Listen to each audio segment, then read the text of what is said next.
What's up everybody, my name is Ronnie DiMaggio, product specialist here at BMW of Morristown. In today's video, we are starting a new series on the channel, the Employee Vehicle Spotlight series. So we're starting off with one of our client advisor, Joe's E46 BMW M3. So this is obviously not a 2022 model. We usually focus on the newer models and like tech features, some how-to videos, stuff like that, but we thought it would be cool to kind of take you guys behind the curtain and show you what we, the employees at BMW Morristown, are driving to work every day. So like I said, one of our client advisors, Joe, this is his 2003 BMW E46 M3. As you can tell just from your angle right there, this is not a stock car. It's actually far from stock. From your angle, you see the carbon hood, the carbon splitter. You probably see some headlight modifications. Maybe you can see those tires poking out with some aggressive fitment. So we're going to talk about some of the modifications. We'll talk about the E46 M3 in general. We will hop in the car, go over some of the interior stuff, and we'll also have a chat with Joe and let him talk to you about his own car, what he likes about it, why he bought it, why he drives it, why he likes driving it, stuff like that. So let's start off talking about what is underneath the hood. So under the hood of Joe's 2003 E46 M3 is BMW's S54 inline six. So the S54 is a 3.2 liter naturally aspirated inline 6-cylinder engine. BMW used this engine, the S54, exclusively in the E46 M3, as well as some M Coupe models like the Z3 M Coupe, some cars like that, but it was most prominently found in the E46 M3. It made, in stock form, 333 horsepower and about 260 pound-feet of torque.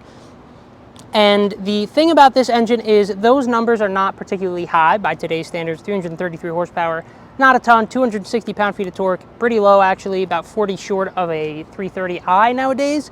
So the engine is not about straight line performance. It is not a powerhouse. It's not a drag car. It's not built or designed to be super powerful in a straight line. It is a quick car, especially with this one being modified, but the thing about the S54 is that it revs really high, it revs really smoothly, it builds power so linearly, and more important than anything else, in my opinion, is it sounds truly incredible. This is one of the best sounding cars that I've ever heard, ever driven myself. It is pretty extensively modified. This car is really loud. It's got some work done to the exhaust and stuff, but that's what the S54 is about. Smooth power, an incredible sound, and a high red line. So that's what BMW engines used to be about back in the day. The S54, the S65, S85, engines like that. They rev super high, they don't make a lot of torque, they're quick enough in a straight line, and they sound incredible. So that is the S54 and every E46 M3. Let's talk a little bit more specifically about Joe's E46 M3 S54. So pardon me, I am going to take my phone out because there's such a long list of modifications that if I tried to remember it all, we would take, till midnight to shoot this video. So I'm going to read off my phone. Joe sent me a list of all the modifications in the engine. So it does have Turner underdrive pulleys, an AFE cold air intake with a temperature sensor relocation, agency power catless headers, agency power rasp eliminator, status group resonated X-pipe, and a status group muffler. It is also tuned by Active Autowork, a custom tune on 93 octane. So it is running a little bit more power than a stock E46 M3. It feels plenty quick on the street. It gets up and goes really good. Has good punch above about 4,500 RPM is when you really start to feel the power come on. Not much below 3,000. Like I said, not a super torquey engine, but feels really good and sounds absolutely incredible. We will have an exhaust clip, of course, later in the video. So that is going to do it for under the hood. Now we can talk a little bit about some of the general styling elements of the E46 M3. So in my opinion, the E46 M3 is one of, if not the best looking BMW that's ever been produced. It's such a timeless design. It's not overstyled. It's classy. It's aggressive, at least more aggressive than a standard E46. So looks really good. You have some relatively small kidney grills by today's standards. You have a bumper that kind of juts out a little bit, has a little bit of a chin to it, looks a little more aggressive. You have some fog lights down here with air intakes on either side of the main air intake in the lower center. So it's just a good looking car. It's really, really simple, not overstyled.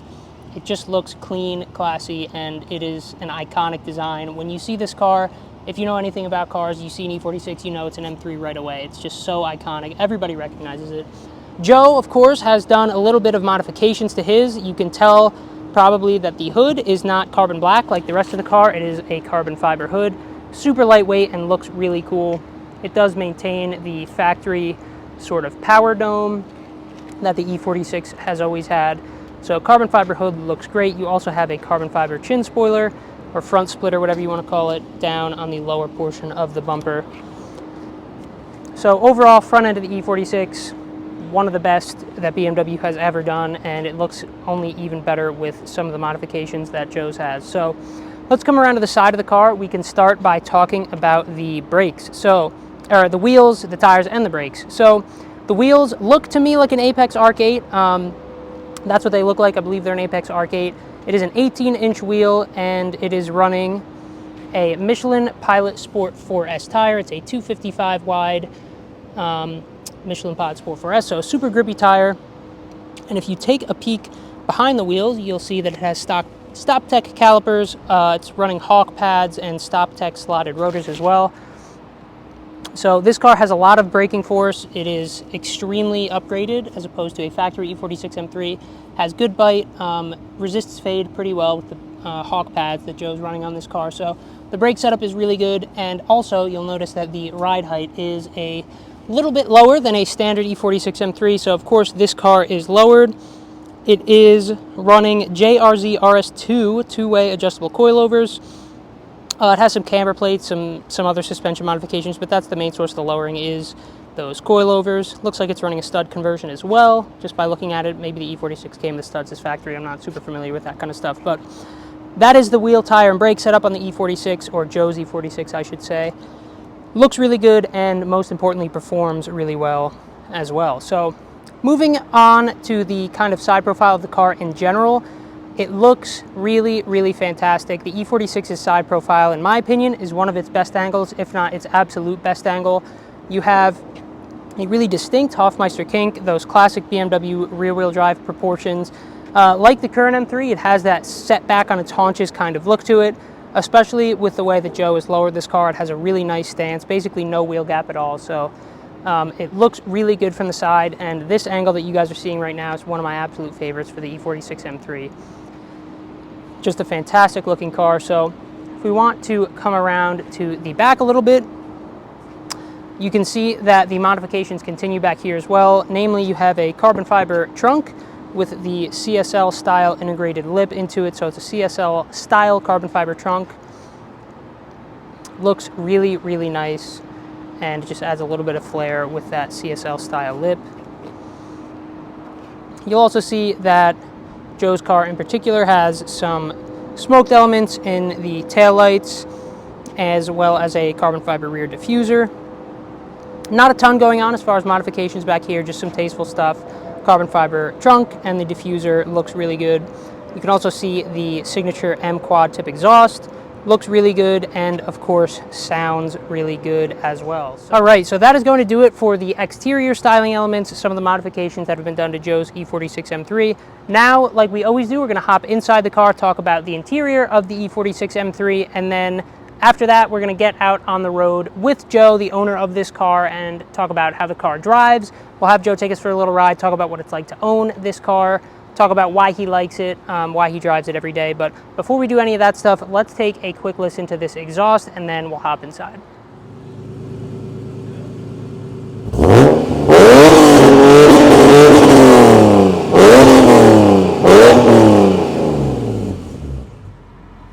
All right, so here we are on the inside of Joe's 2003 BMW E46 M3. So this car does have a couple of things that you wouldn't find in a standard E46 M3. For one, you have an Alpine head unit. Obviously, BMW didn't sell the car new with Alpine head units. You also have a short throw shifter with a little bit of an aftermarket looking linkage and shift boot. So some things that aren't factory, but for the most part, at least driver's eyes forward, you're looking at what a factory E46 M3 would look like.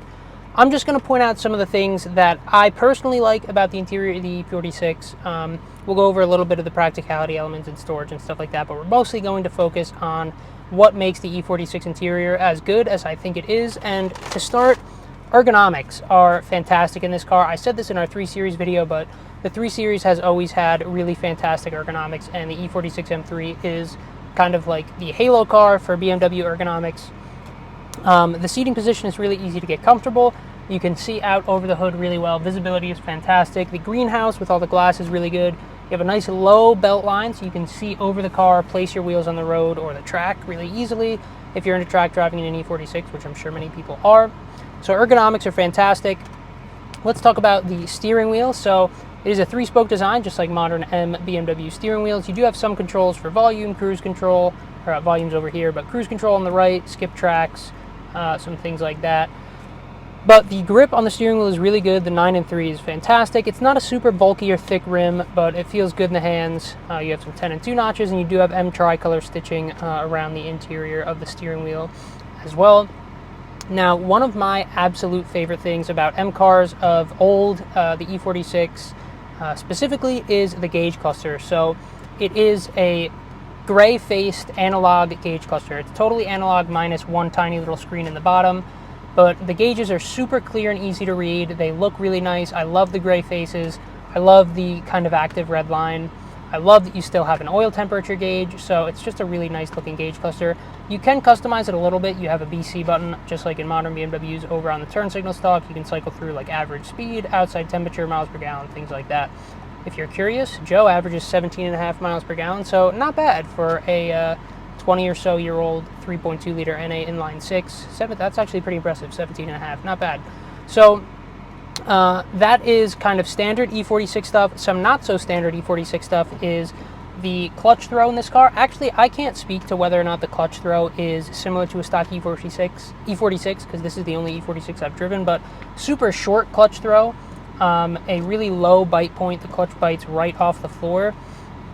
And the shift knob in this car is stock, but the shifter itself is aftermarket. It is a short throw shifter, so super short throws, really satisfying feel. You get a nice clink going into gear, so sounds really good, feels really good. So the shifter is fantastic. The clutch feels good. It's interesting, takes some getting used to, but it feels good. The steering wheel feels great. So all of the touch points and the things that the driver interacts with inside of the E46 are really good. Some other things that are good are the speakers are Harman Kardon, which is nice to see. We see Harman Kardon in modern BMWs all the time, so cool to see that it has Harman Kardon speakers. You do have some nice leather on the door panels. The seats are nice leather, the center console, stuff like that. So still a good luxury car. This is a comfortable car. Even how Joe has modified it, it's a little bit loud for everyday driving. If you want a luxurious experience, you probably don't want a catless header E46 M3, but it does the job. If you want a comfortable car, you can roll the windows up, turn on some music, and cruise down the highway. It's comfortable. You have good leather, stuff like that. So it is a usable everyday car. Joe drives this car every day, as he'll tell you. So the interior in general is a nice place to be. Classic BMW. So big fan of the interior of the car. But with that said, we're going to wrap up on the inside. We're going to go grab Joe, and we're going to go for a quick drive and let you guys hear from the owner of the car about what it is that he likes about this car, what it's like to own, stuff like that. So let's go for a drive and introduce you to Joe. All right, so here we are outside of Joe's M3, ready to go out on the road and take it for a ride. So this is Joe. He's one of the client advisors here at BMW Morristown. Hi guys, I'm Joe. This is my M3 here, and let's go for a ride. Sounds good, let's do it. So Joe, you drive this car every day. We see it in the employee parking lot almost every day. So what is it like dailying a 20 or so year old, 170,000 mile E46 M3, especially a modified one? I mean, I definitely say I love it. There are a few extra things you might have to do with a car like this, or a few extra details you need to take care of. Right. Things like low oil temps causing issues with premature rod bearing wear. Puts you in situations where you maybe have to wake up a little bit earlier, start your car a little earlier before you go to work, just to let it warm up before you start driving. So is that something you worry about? Like, do you get in the car and every time you start up, you're like, man, I hope a rod bearing doesn't spin on me? Or do you kind of just put that in the back of your mind and enjoy the car for what it is? It's just kind of in the back of my mind. There's things that I do to maintain the car, and there's things that I do to take care of the car in terms of preventative maintenance, right? But other than that, I don't feel like it's a ticking time bomb or anything. I mean, you know, part of that is because I bought it from somebody that I know, and somebody that I know took care of the car and maintained it properly. Gotcha. So as far as the modifications go, is there something you like? You like your favorite modification? Like, you like the exhaust the most? You like the way the coilovers work the most? Like, what's your favorite mod on the car? So I would say there's a lot of exhaust mods, which does obviously translate into a pretty nice sound. I'm not going to say that that's necessarily my favorite, but it's absolutely one of my top mods. It's overall the entire exhaust system. Because as you guys can hear right now, just a couple of cruising downshifts, the S54 sounds fantastic, like we talked about. I like that. Yeah. Next to the wall.